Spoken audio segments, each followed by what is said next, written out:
Hello everyone, I am Praveen Agarwal, the founder and CEO of Praveen Agarwal Empowering Investors. Today we have the pleasure of having Mr. Sunil Subramaniam, the esteemed MD of Sundaram Mutual Fund, for this insightful conversation.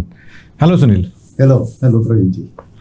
Sunil ji, पहला सवाल, आज India में हम social transition देख रहे हैं। विदेश में तो फिर भी सोशल सिक्योरिटी नेट होता है, पर हमारे यहाँ वो भी एडुकेट मैनर्स में नहीं है। तो जो वर्किंग लाइफ है उसके बाद जो फाइनेंशियल इनसिक्योरिटी, फाइनेंशियल लोग और भी फाइनेंशियली वल्नरेबल होते जा रहे हैं, इससे लोग कैसे उभर सकते हैं? देखिए, पहली चीज है कि एक उनको ये भी सोचना चाहिए। आपने कहा कि सोशल सिक्योरिटी, उसके साथ और एक चीज हुआ है। ओवरऑल आप लास्ट 30-40 साल की बात करें तो एवरेज लाइफ एक्सपेक्टेंसी भी पहले 50 साल पे थी, आज 70-72 साल एक एवरेज इंडियन जी रहा है।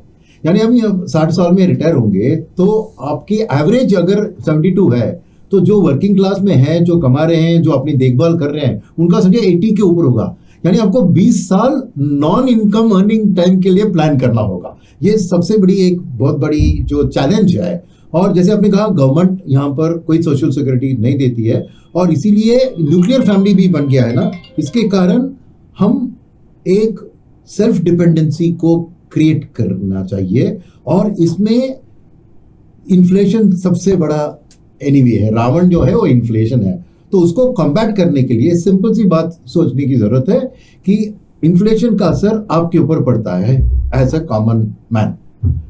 ये सोचिए कि आपके ऊपर पड़ता है तो किसी को लाभ बनता है उससे, वो लाभ है स्टॉक मार्केट वाली कंपनियां। इसलिए इन्फ्लेशन को कवर करके आपको कुछ फायदा मिलना है तो इक्विटी मार्केट इस एक ही रास्ता है जो गारंटीड आपको इन्फ्लेशन से बेहतर, क्योंकि अगर कोई दाम का 5-10% बढ़ता है तो कॉर्पोरेट उसका 12-13% बढ़ा देते हैं। तो वो प्रॉफिट से आपको हिस्सा लेना है तो वो कंपनी का ओनर बनना है, जिसके लिए इक्विटीज एक आइडियल एसेट क्लास है और म्यूचुअल फंड में आपको अच्छी स्टॉक चुनने का और एक डाइवर्सिफिकेशन का बेनिफिट मिलता है। तो मेरे ख्याल में ये है। मगर आप इतने साल से मार्केट में भी हो, आप भी देख रहे हैं, आप कैसे देख रहे हैं ये transition in terms of social security and people की प्रिपेयर्डनेस? और जो थर्ड पॉइंट आपने कहा कि सबसे ज्यादा इंपॉर्टेंट हो गया है कि लिविंग लॉन्गर, जो लाइफ एक्सपेक्टेंसी है वो काफी बढ़ रही है। और इसमें जो वर्किंग लाइफ के बाद जो अपने को बहुत काफी दिनों तक, काफी सालों तक अपने को पैसिव इनकम की जरूरत पड़ेगी और उसी वजह से अपने को जो पैसिव इनकम की, इसीलिए अपना जो कॉर्पस है वो अकॉर्डिंगली बिल्ड करना पड़ेगा so that it can last till the required as.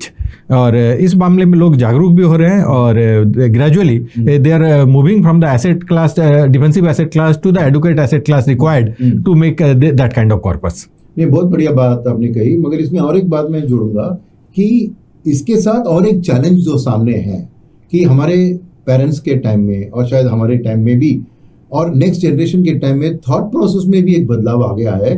जो बिगेस्ट चैलेंज है वो क्या है? बाय नाउ पे लेटर।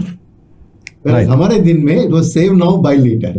तो ये चीज के कारण सेविंग्स के ऊपर ध्यान कम होता जा रहा है और खर्चे के ऊपर ध्यान ज्यादा जा रहा है।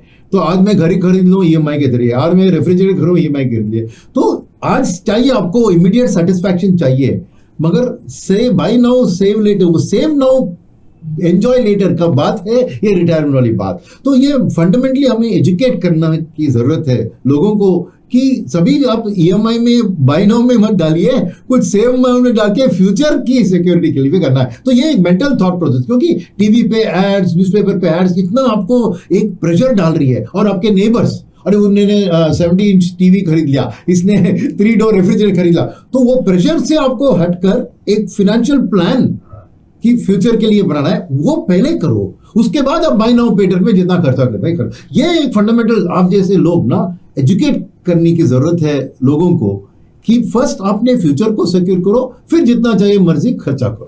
इंस्टेंट ग्रेटिफिकेशन का जमाना है। और इसलिए मेरी मैं एक बात हमेशा बोलते आ रहा हूं इधर में, खर्च के बाद बचे हुए को ना बचाएं।